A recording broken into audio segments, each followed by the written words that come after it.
Halo teman-teman, jumpa lagi dengan Fajri di vlog Bengkel Slide bagian kedua.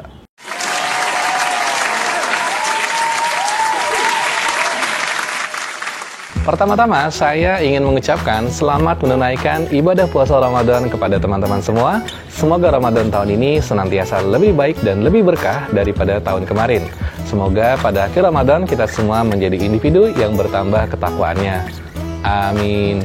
Teman-teman semua, ketika membuat sebuah materi presentasi, pernahkah kamu dihadapkan pada sebuah kondisi di mana kamu didatangi oleh atasan atau seorang teman atau rekan kerja, kemudian ada sebuah permintaan dengan kata-kata seperti ini, "Mas atau Mbak, tolong saya dibantu membuat materi presentasi ya, besok saya ada waktu presentasi 30 menit. Kemudian orang itu berlalu begitu saja. Dan di situ kita ditinggal sendiri dengan sebuah kebingungan. Bingung karena kita nggak tahu harus mulai dari mana. Dan yang paling penting lagi, kita bingung dalam waktu 30 menit itu sebaiknya berapa slide yang kita buat. Oleh karena itu, pada video ini saya akan membahas berapa jumlah slide ideal yang kamu perlukan untuk membuat sebuah materi presentasi. Saya akan mulai dengan sebuah quote yang bagus banget dari Nancy Duarte, seorang pemilik firma desain terbesar di Silicon Valley.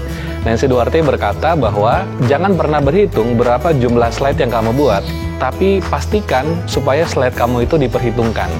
Artinya begini teman-teman, terkadang kita suka membuat batasan, misalnya 30 menit 10 slide, 60 menit 20 slide. Jadi ada semacam batasan yang kita buat sendiri. Karena begini teman-teman, ketika kita sedang melakukan presentasi, maka sebetulnya kita melakukan sebuah transfer ilmu pengetahuan dari kita sebagai narasumber kepada audiens kita. Nah, yang jadi pertanyaan adalah bagaimana kita bisa mengemas materi ini supaya bisa diterima oleh audiens dengan baik. Jadi batasannya bukanlah jumlah slide yang dibutuhkan dalam hitungan eksak, tetapi batasannya adalah berapa slide yang kita butuhkan untuk membuat sebuah pemahaman. Saya beri contoh seperti ini teman-teman. Ketika kita diminta untuk melakukan presentasi di depan tim dari customer service, kita menceritakan sebuah produk baru. Maka untuk menceritakan produk baru ini secara utuh, secara penuh, kita butuh 20 slide. Ya nggak apa-apa, gunakan 20 slide. Nah, yang seringkali terjadi adalah ketika kita membuat sebuah patokan misalnya harus 10 slide. Sedangkan setelah kita hitung-hitung jadinya kayaknya 20 slide nih. Maka yang terjadi adalah kita akan mencoba untuk menumpuk informasi yang seharusnya bisa dipecah menjadi 2 slide, itu menjadi 1 slide. Akibatnya apa? Tampilannya terlalu sempit. Dan pada akhirnya proses transfer pengetahuan tidak berjalan maksimal. Hal-hal seperti ini yang sering kali terjadi ketika kita membuat sebuah presentasi. Maka solusi paling baik ketika kita diminta untuk membuatkan sebuah presentasi untuk orang lain, maka kita harus tanya dulu sejauh mana yang Anda inginkan. Contoh misalnya, kita didatangi oleh atasan kita meminta tolong siapkan materi presentasi untuk laporan tahunan. Nah, kita tanya balik dulu sebelum kita mulai kerjakan. Dari laporan tahunan ini kan parameternya banyak nih. Nah, kita mau potret yang mana gitu. Semakin banyak yang dipotret, maka jumlah kebutuhan slide-nya makin banyak. Yang paling penting adalah kita harus paham kira-kira berapa jumlah slide yang dibutuhkan untuk melakukan transfer knowledge secara maksimal. Bukan jumlah slide-nya secara eksak.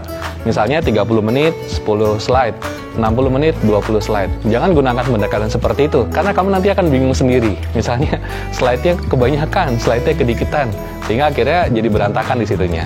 Jadi kita gali dulu kebutuhannya seperti apa, kemudian kita siapkan strukturnya. Setelah struktur jadi, baru kita masuk ke konten, dan baru melakukan desain slide presentasi. Jadi jangan ketika kita diminta untuk membuat sebuah materi, langsung buka laptop, langsung kerja, terus bingung.